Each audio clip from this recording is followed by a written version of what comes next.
Microphones are on. I'd like to call this meeting of the Committee of the Whole for Monday, July 24th, 2017. For those of you that don't know me, I'm Mike Bruno. I'm First Ward Alderman, working alongside the esteemed Tara Burkhart, also in the First Ward. Got a fairly short agenda today, but we do have a nice presentation in a little bit. Please note that everyone is present with the exception of Alderman McGowan and Alderman Cummings.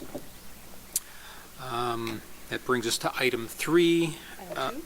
Approved Committee of the Whole minutes from July 10th, 2017. Is there a motion? So moved.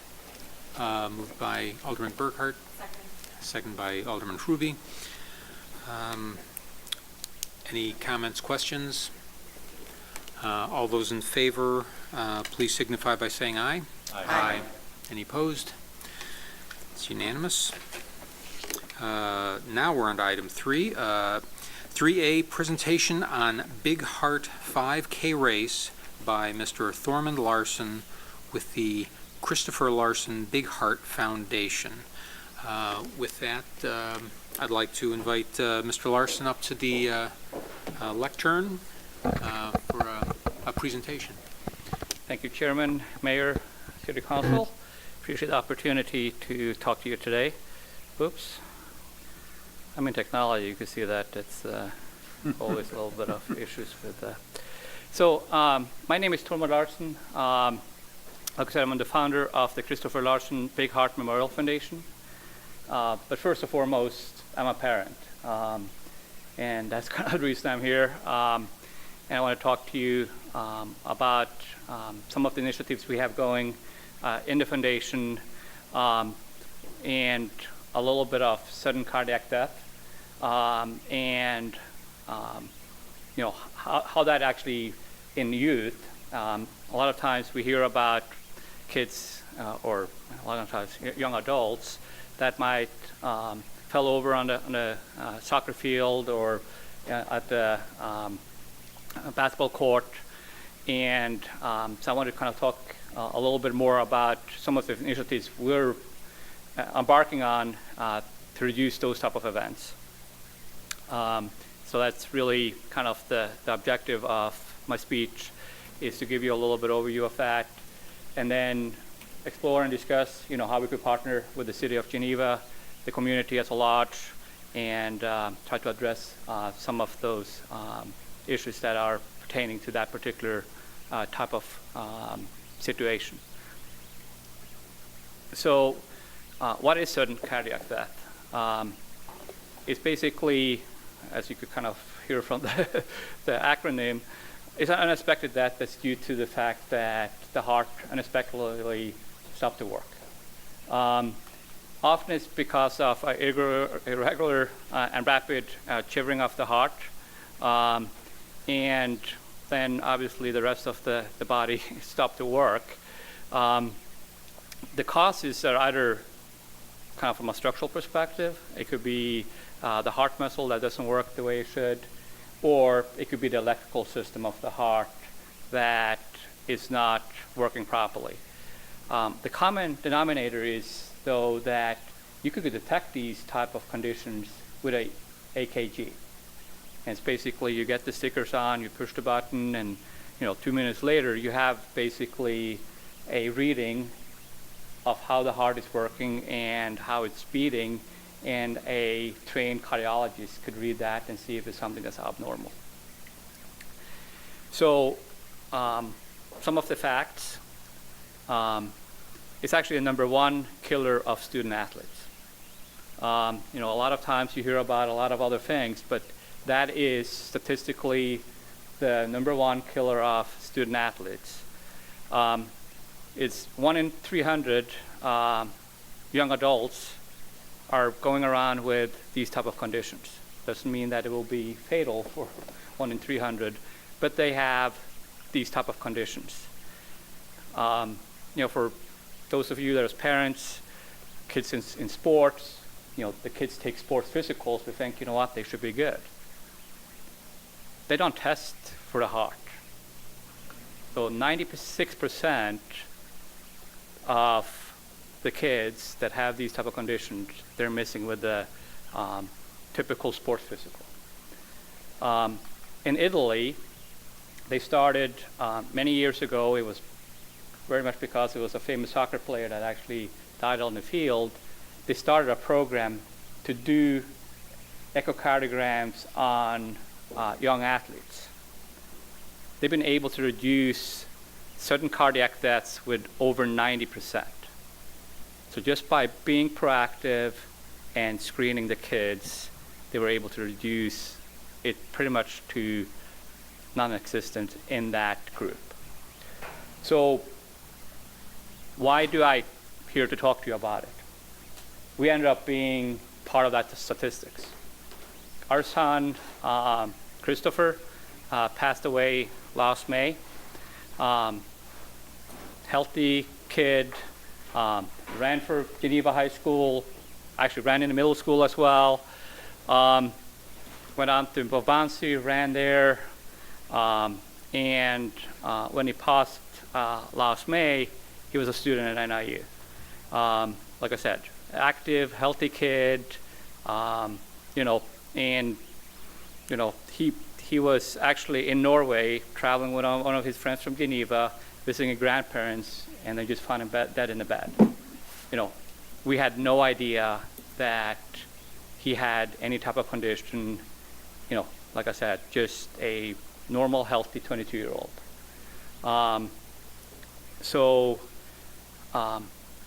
Based on that experience, and again, we start learning the things I told you, we thought, you know what, we need to do something. In Geneva, at the high school, it is not a screening program today. So we said, okay, we want to start a foundation, and I tried to make sure that other families are not ending up in the same situations that we're in today. So we established that in April of this year. We did it through the community foundation, River Valley, sorry, it's a mouthful, specific for somebody who grew up in Norway. But anyway, which has been fantastic. You know, I just have to say, they've been unbelievable in the support they've given us and being able to actually get up and running really quickly. Before I kind of get into a little bit where we're at, a lot of times I get a question of why do you call it a big heart? Number one, you know, more in kind of the spirit of honoring Christopher. He was a very unselfish, caring, and generous person. He was the oldest of 4 kids and was always caring for his friends, his siblings. And I tell, you know, sometimes the story that, you know, he was traveling, making this trip to Norway, just being there for a couple of days. When he came up to see his grandparents, he already had bought gifts to all his friends to bring back and to give them. So that's just, you know, one way of showing a big heart. From a medical perspective, the condition he had, cardiomyopathy, which is a muscle disease, his heart will actually grow and enlarge. So, you know, it was another, you know, medical reason for calling it the big heart. But like I said, Christopher was an athlete as well. He always gave his hardest. So, you know, if you ask a coach, you know, what's big heart? It's the guy that, you know, always give it all and all that. So that kind of also, you know, made sense to us. And then obviously we like to honor his memory and preserve his spirit by giving support to both the community and others that in a situation like we've been through, and hopefully avoid that others are ending up in that situation. So when we started out and say, okay, what are we going to do? We kind of look at the missions, or mission, you know, the various missions that we could embark on, and some of them we'll prioritize and go a little bit harder. The first one is research, you know, support research on certain cardiac death. There's a number of research going on it. We're involved with some of it through Northwestern. But that's long term and maybe not as easy to see the results. But it's important in the big scheme of things. Then proactive prevention. I talked a little bit about screening before. That's kind of one of the major things you could do is just get a sophisticated and scalable screening program in place, be able to make sure you be able to test as many kids as possible. And then reactive. I see you have an AED over here. Fortunately, in the state of Illinois, all the schools need to have AEDs as well. But it's also, people need to be trained on them, you need to make sure they're maintained. But it's also a lot of other places where it's no AEDs. We go into the neighborhoods, restaurants, areas like that. So that's another thing that, from a reactive perspective, if somebody have a sudden cardiac event, and it doesn't have to be a young person, it could be a lot of people that could happen, making sure that AEDs are close by, because every second count in that case.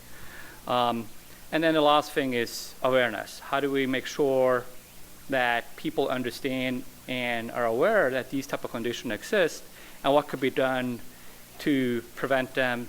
And I kind of a lot of times say, if we do these on top well, awareness is basically coming by itself. Seems like a tall order. Obviously we just started off. So our focus right now is being proactive. We think that's the biggest bang for the buck. And where we could get some results and then build off that. And so that's where we're starting off. And that's kind of the focus, at least in the short term. So that coming into some of the plans we have currently, we already scheduled to do a cardiac screening at the Geneva High School February 1st of 2018. I went into Mr. Rogers and I said, look, there's no reason that Geneva High School shouldn't have a cardiac screening program. He agreed. I said, okay, if you make the commitment that we're going to do this on a recurring basis for a long, long time, we'll make sure we kind of get the financial support, the structure and drive behind it. That's what the foundation is going to do. He agreed. So then we teamed up with Young Hearts for Life, which is the largest screening organization in the United States. Happens to be that they are located in Illinois. It's a gentleman named Dr. Merrick that's been doing this for 10 plus years. They've screened more than 160,000 kids. And so we're very fortunate that, we have that close by and somebody that know how to do this.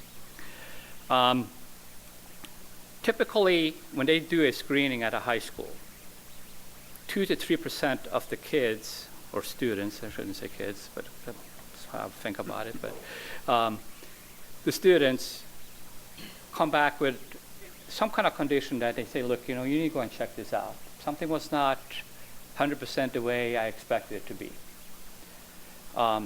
I said that it's not a program in place at Geneva.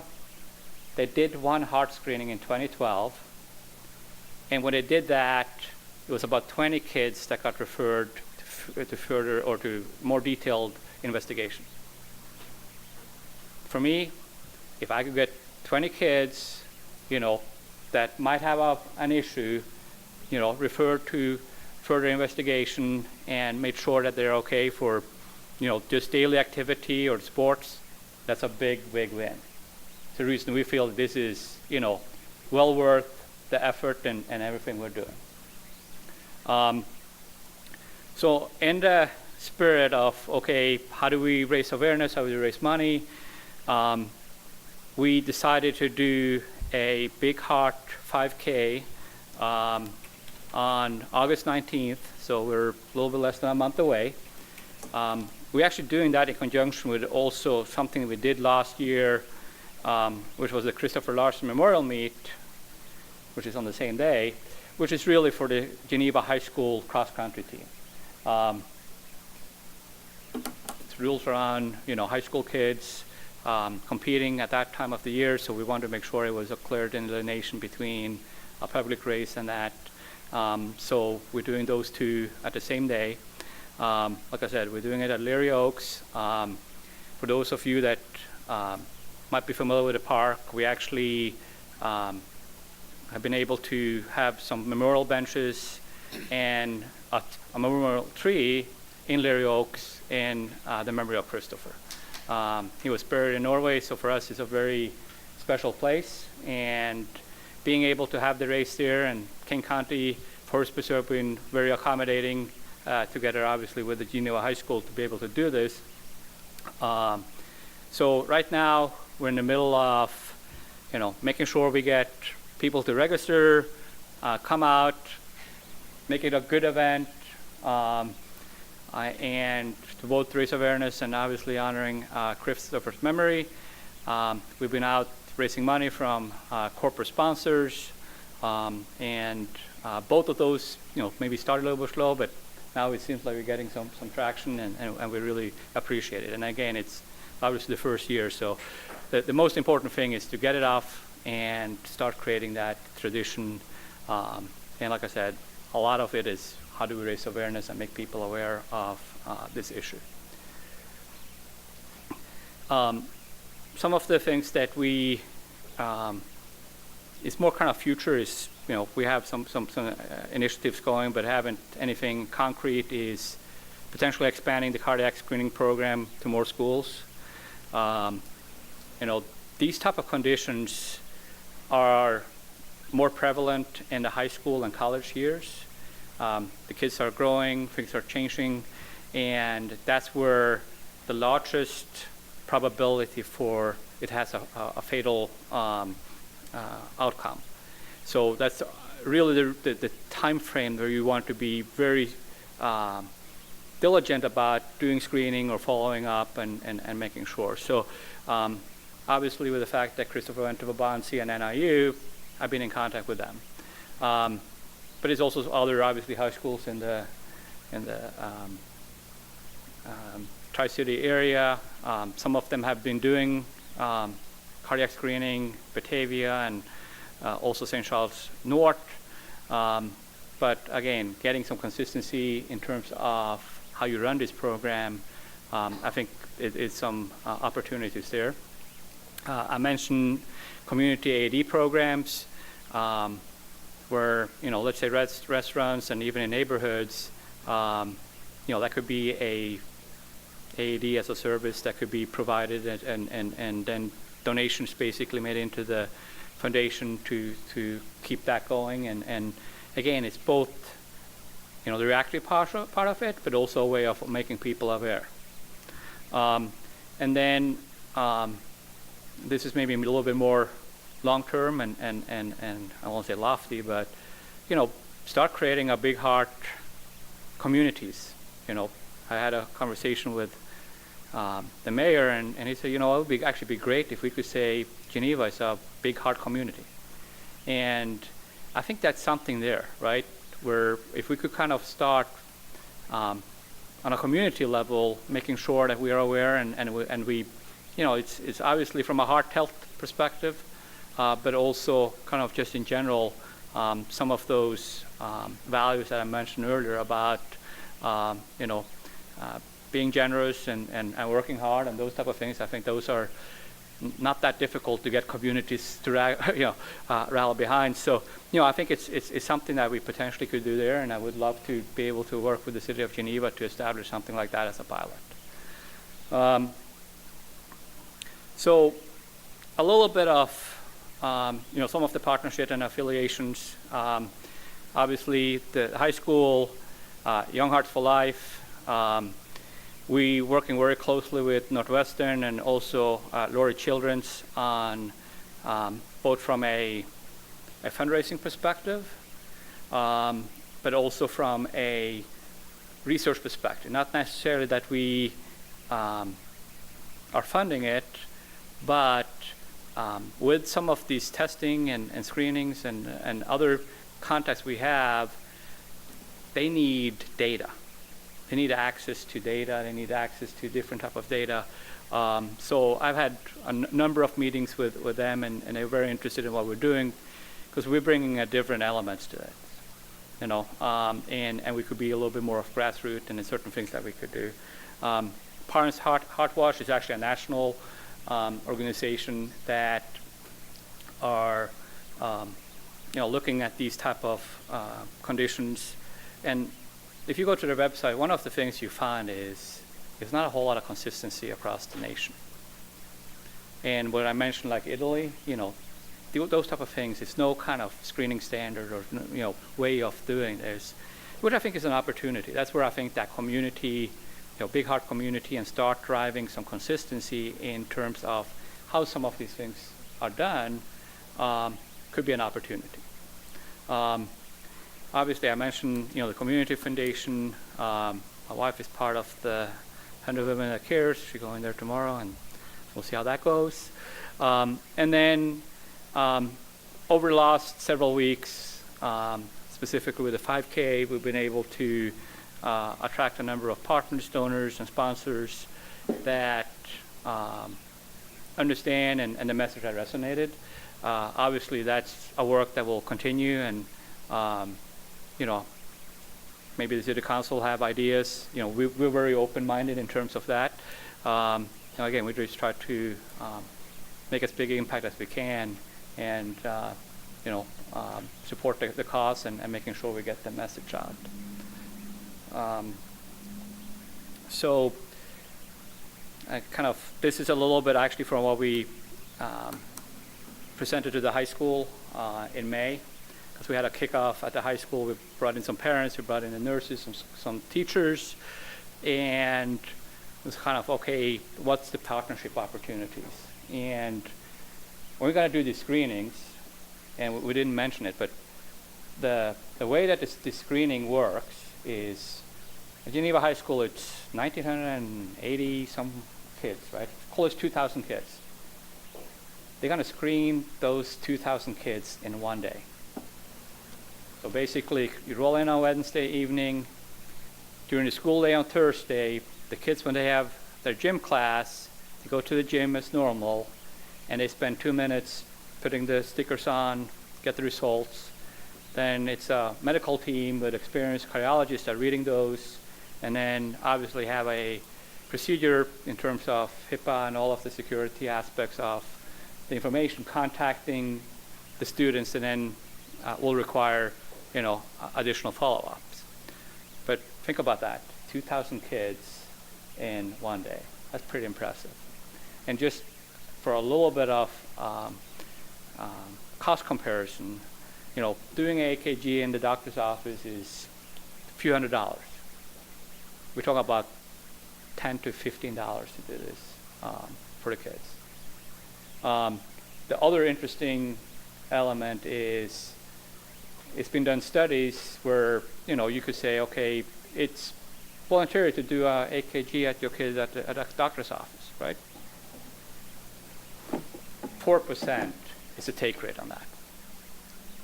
And you think about it. I just think about myself. It's like, my kid's been healthy. Why would I, even if it's just a couple $100, you don't really think about doing that.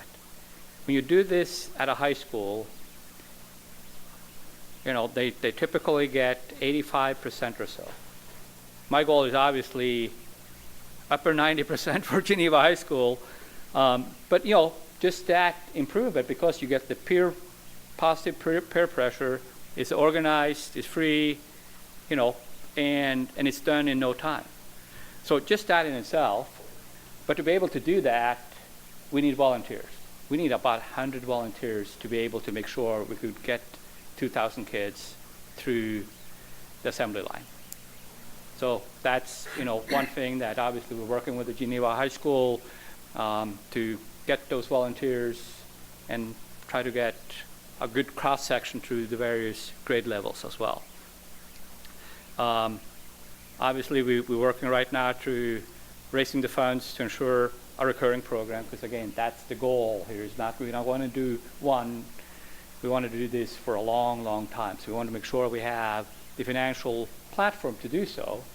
And when we're looking at that, having smart money behind us as well. companies and organizations that matters and could help us, and again, making sure it's that long-term recurring view of it. And then obviously we're doing 5Ks and stuff like that. And then raise awareness, give people some of these nuggets so they could kind of talk about it, and making sure that we get that upper 90% attendance. And that's the kids, obviously, or the students, but you need the parents as well. And you need the community as a whole to kind of make sure that we get that understanding of why this is important. Because again, 2 minutes, we think that should be a small sacrifice. And then, like I mentioned a little bit earlier, if it's an opportunity to be more strategic about it, I would love to do that. I would love to, work with the city and the community and find ways where we could make this, a little bit more of a strategic initiative. That's actually Christopher running, and for those that are really have a sharp eye, you will see running with Norwegian flag socks there. And again, he was proud of his Scandinavian heritage. And I was living in Geneva. It was kind of a interesting, set of coincidence that we ended up here as a family, and just those kind of things kind of seem to all come together. So that's something that as we move along, I would love to again have that dialogue and ideas and thoughts that you guys might have. So that's that part. And any questions, ideas, anything that I could answer? Anything from the... I'm confident saying I'm pretty sure everyone in the room feels this way. My heart is breaking with sympathy and bursting with gratitude for what you're doing and sharing this story. And I can't express enough how emotional this is and what a great thing you're doing. So thank you for that. I appreciate it. I thank you for you guys letting me here. That's and a lot of people tell me they can't put words on it, and obviously as a parent, Sure. I can't either. But this is in all of the things we're going through. It's at least a way of trying to make something meaningful and positive out of Sure. it, and the fact that we could get the support we already gotten, and hopefully we could grow that, helps. And I appreciate the words. Thank you. You're welcome. I do have a few questions Yeah, go ahead. too, just about the screening. At what age is it recommended? Is there a specific age that the doctors recommend doing the screening? Yeah, typically kind of high school and college age Okay. is where they typically recommend to do the screening. A lot of the screening programs, like Young Hearts for Life, has been focused on the high school age. And part of it is, you fit in that window. Mm-hmm. Number two, obviously in college, it's a whole lot more difficult. You have, go to NIU, 30,000 plus kids. Sure. And they are not at gym every day, so it's a little bit harder. So that's where we're trying to see what we could do there. Honestly, at least some of the research that I've seen as of late, it's not a big difference, but the prevalence is actually, from a fertility perspective, a little bit higher in the college age. Okay. But if you think about it being preventive, you want to do it in high school, detect those kids that might have the arrhythmias and things that you could detect on the EKG before they go off to college, make sure that they get the right medical treatment and follow up. So the focus is really on high school. Middle school, all indication is too early. Okay. So do you know if a 16-year-old were to have this test and everything looked great, would that person want to retest after a certain number of years, or are they pretty well safe? Is it unlikely to change? No, they like, and it's the reason, I said it's recurring. The recommendation, the plan is to do this every other year for two Okay. reasons. Obviously, in high school, you have kids rotating through, Sure. but you also want to look at trends and changes. So every other year was for each student? Yes. Okay, I thought that was just to cover new students No, coming it's in. every other year at the high school, but you will Okay. basically capture every student every other year. Sure. But just to be clear, it's not 100%, detection rate with, Sure. with AKG. You're in the 70+%. At least that's what the study, and when you talk about research, we have some thoughts about how do we bring that up. But even with that, and then obviously if we repeat it, then that increase. So, and again, I'm a layman, I'm not a doctor. Sure. I just referring the information that I've learned. But like I said, we have people that done this for a long time, and they are also very conservative with their data. But that's what we know so far. Okay. Is there any opportunity for somebody watching that doesn't have a high school student in Geneva to sign up for this type of screening? For example, somebody who is homeschooled, or somebody who lives in Batavia, or somebody who's out of high school, like a 20-year-old?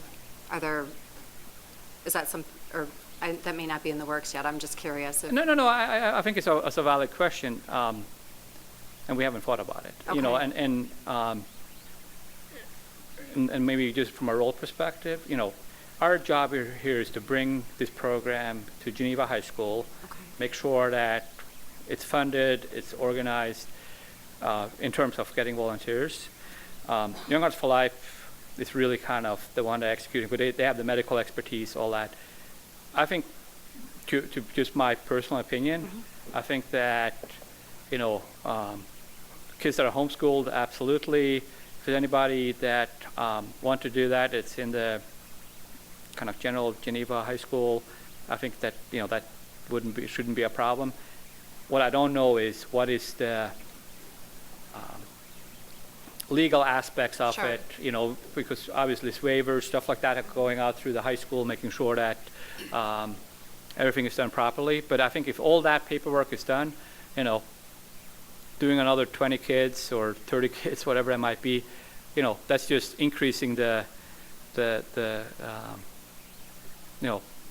the program is set up to handle well over 2,000 kids. So I don't think that should be a problem as far as it's not ending up being, we're doing a screening at Geneva and then entire Batavia High School is showing up. I don't see that happen, but Sure. who knows, right?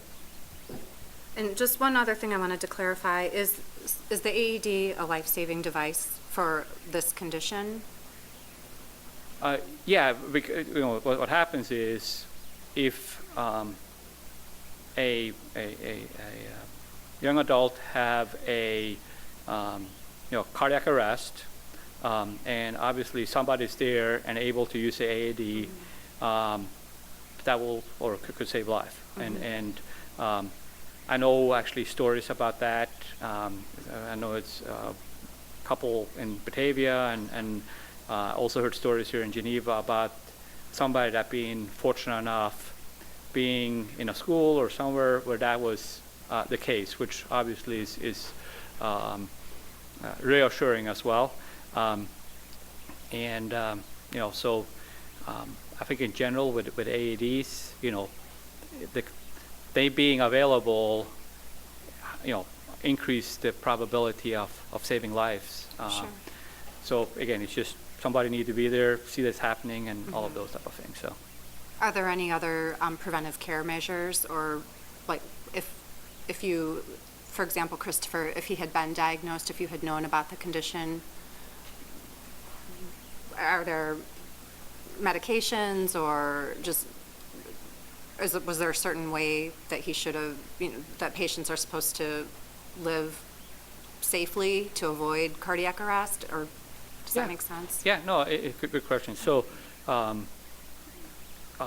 most of these conditions, it is either medication, lifestyle, or even medical procedures.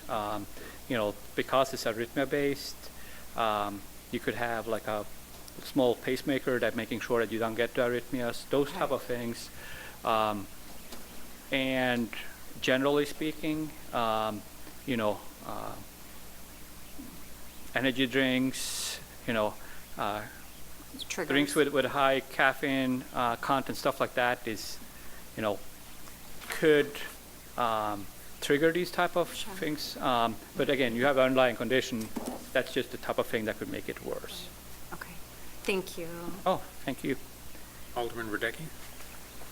Thank you. I echo Alderman Ruby. Thank you so much. I mean, what a tremendous response to such a tragic situation that you're doing all this. Thank you. Oh. And I think it's interesting that Italy, has instituted this program. They have a different healthcare system than we have. There's many failings, I think, with our healthcare system. And your presentation makes me think that we at a certain age, we screen for prostate cancer. At a certain age, we recommend colonoscopies. At a certain age, we recommend mammograms. Why wouldn't we recommend something, a test that's much less invasive for a condition like this? It gives me cause to think about that. Do you know how many young people die from this annually? Do you have an idea of what the... Yeah, I've seen different studies, like Parents Heart Watch, there are like 9,500 kids in the U.S. Wow. And again, that's where I actually see some discrepancies out there, but it's thousands. Well, if it's half that, it's a ton. No, it is significant. And one of the things that, unfortunately, we being in the situation we're in, you had no idea, right? But then you hear about it, and I think Dr. Merrick said it at the high school, we see some of those in the newspaper, but most cases we don't hear about it in the newspaper. Obviously Christopher, he was in his bed, and I know it's another kid, and we live in Mill Creek. In 2009, they had a kind of a similar situation, and we, part of Young Hearts for Life, we meet a lot of parents out or parents that have gone through the same thing, and it's very kind of common that it's not been in the newspaper. It's they happen in their sleep or something like that, and so it's a little bit of and it's not a kid or a family going through a battle, right?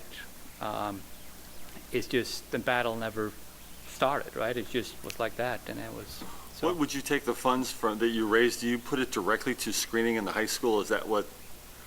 I mean, the funds that you raise that you have right now, is that gone just to screening, the cost for the screening at the high school? Is that what you're using the funds for? Yeah. So right now that's the primary focus. Like I said, based on how much fund we raised, it will be all in the same, research that, or if we're able to do something, in a greater, Tri-City area maybe. But right now, that's primarily what it is. That's the focus. So if your numbers are correct and my math is good, it cost about $30,000 to screen every kid in the high school, roughly? Or actually, a little bit less than that. A little bit less than that? Yeah.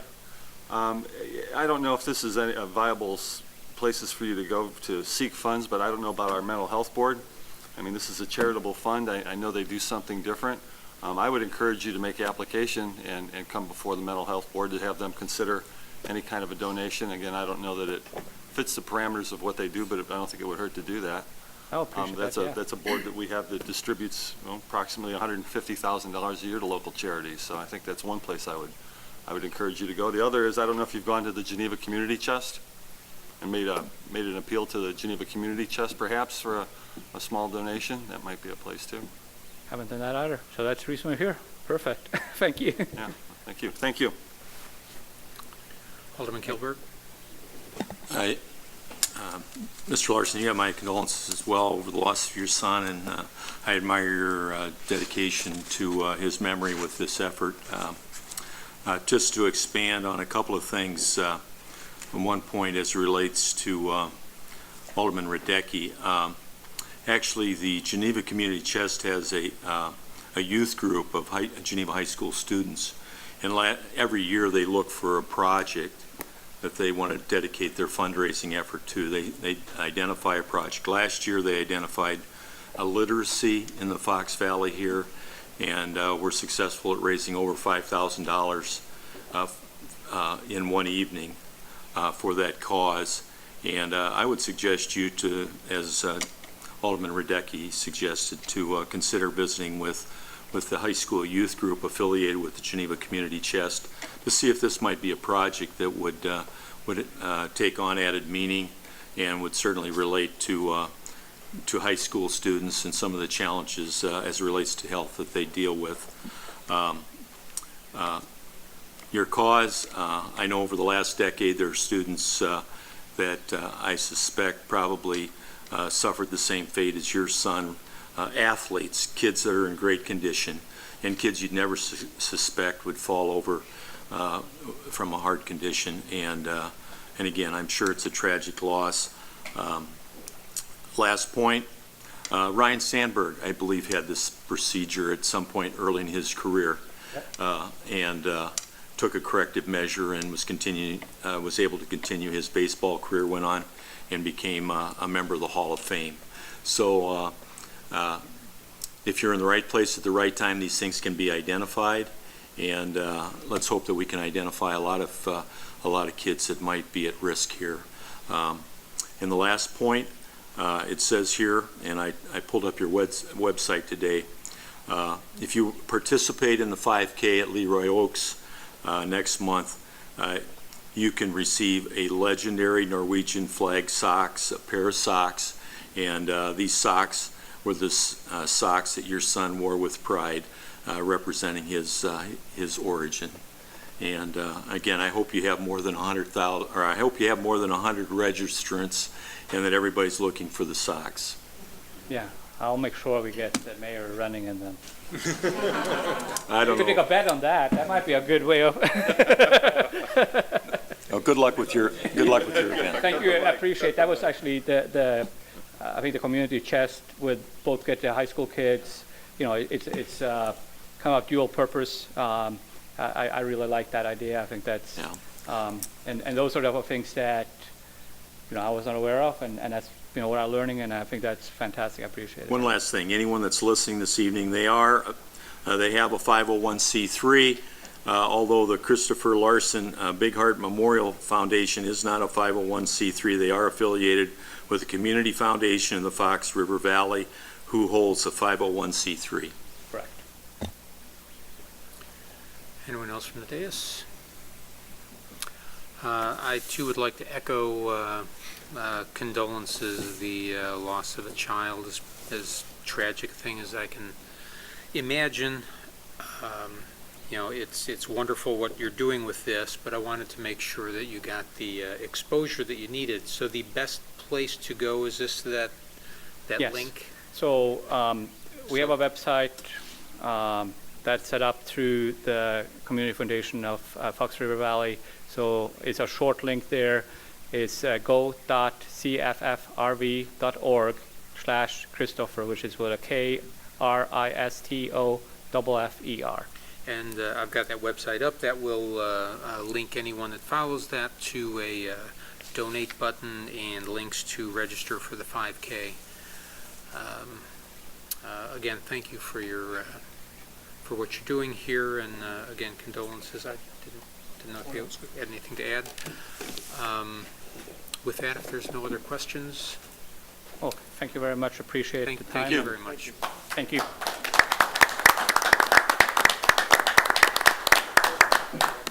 Sorry, will it be okay if I leave these here, or it's just kind of on the 5K, and whoever want to Sure. pick one up could do that? Okay, thank you. Appreciate it. Okay, on to regular items of business. Item 4A, recommend approval of draft resolution authorizing execution of an intergovernmental agreement with the City of St. Charles and the City of St. Geneva in an amount not to exceed $165,594.84 for construction and reconstruction, or construction and construction engineering, Illinois Route 31 Culvert and Sidewalk Improvement Project. Is there a motion? So moved. Moved by Marks, seconded by Swanson. This is involving a culvert which spans both St. Charles and Geneva property over by Wheeler Park. Are there any questions from the dais? Seeing none, hearing none. All those in favor signify by saying aye. Aye. Any opposed? Passes unanimously. Item 4B, recommend approval of draft resolution authorizing purchase of 2017 Ford F-150 vehicle from Wright Automotive in an amount not to exceed $28,000 or $28,950 and declare vehicle G89 as surplus, Streets Division. Is there a motion? So moved. Moved by Marks, seconded by Swanson. Any discussion? Any questions of staff? Alderman Radecki? Yeah, I guess I just had one comment. I sent a note to Stephanie earlier that I think at some point I'd like to see a presentation about our fleet in general. I think that it's a huge expense. There's a lot of moving parts with it. You know, we come up and improve these vehicle purchases a lot. I'd like to have a little bit more comprehensive knowledge maybe about maintenance schedules, what's the decision tree about when to replace it, what the alternatives that we look at. You know, the simple math on this one, and I'm sure this is a good purchase, but there's 85,000 miles on almost a 20-year-old vehicle. It's being used probably 80 miles a week, 100 miles a week on average. Are there alternate methods to achieve the same, you know, end result with this, whether it be rental, sharing, things of that nature. So when I look at these on a one-by-one basis, I can't take issue with them, and I obviously trust the staff doing their job, but I'd like a more comprehensive look at our vehicles and our entire fleet sometime, and just to get a little better handle on what our options were and how we make these kinds of decisions, because they're all a little bit different, and it's a big expenditure for the city. This is a big ticket item for us, so thank you. Thank you. Anyone else from the dais? Oh. I just wanted to want clarify, speak? it's a 2018. 2018. You had made the motion for a 2017. I was reading what I saw here, so 2018 Thank you. stands corrected. Thank you. Barring any other discussion, all those in favor of the motion signify by saying aye. Aye. Any opposed? Unanimously. To item 4C, recommend approval of draft resolution authorizing purchase of 2017 Ford F-450 vehicle from Landmark Ford in an amount not to exceed $59,683 and declare vehicle G590 as surplus, Streets Division. Is there a motion? So moved. Second. Kruby and Marks. Any discussion? Seeing none, hearing none. All those in favor signify by saying aye. Aye. Any opposed? Motion passes unanimously. 4D, recommend approval of draft ordinance amending Title VII Motor Vehicles and Traffic, Chapter 4, Traffic Schedules, Section 10, Schedule X, Special Parking Privilege Spaces of the Geneva City Code. Is there a motion? So moved. Second. That was Kilberg and Marks. Any discussion? Now, for the public consumption, this is the, well, if you could just describe what we're discussing here, Stefan. Sure, as you recall, last month we came to you looking to designate the lower lot, which is at the corner of 31 and 38, as City Hall employee parking and City Hall visitor parking, just Monday through Friday between the hours of 8 a.m. and 5 p.m. Currently, we do not have parking for all of the employees that work in this building, and also anytime we have employees maybe from Public Works that come to City Hall, they are also lacking a place to park, so. And as of our last communication, we did reach out to surrounding businesses, got no feedback. That is correct. Any questions from the dais? Seeing none, hearing none. All those in favor signify by saying aye. Aye. Any opposed? Motion passes unanimously. We are on to new business. Is there any new business for the council? Alderman Maladra. Yeah, I'd like to take a minute to draw the public's attention to the third annual Tour de Fleur. This is part of the Beautification Committee's effort to fund the knuckles that they keep filled with colorful plants throughout the season. There are 6 beds that you can vote for. Vote with your dollars, vote early, vote often, and we appreciate the funds generated to help the Beautification Committee. Thanks. Thank you. Those knuckles are often recognized by out-of-towners as being a very nice amenity that we have. Anything else for new business? Alderman Kilberg? Over the last 6 months, the issue as it relates to Airbnb here in Geneva has been raised, and I know that staff is working on adding this to a committee of the whole meeting next month. If that's still on schedule, I look forward to it, and I just wanted to alert other members of the council that this will be a topic that will be coming forward that we'll have an opportunity to discuss.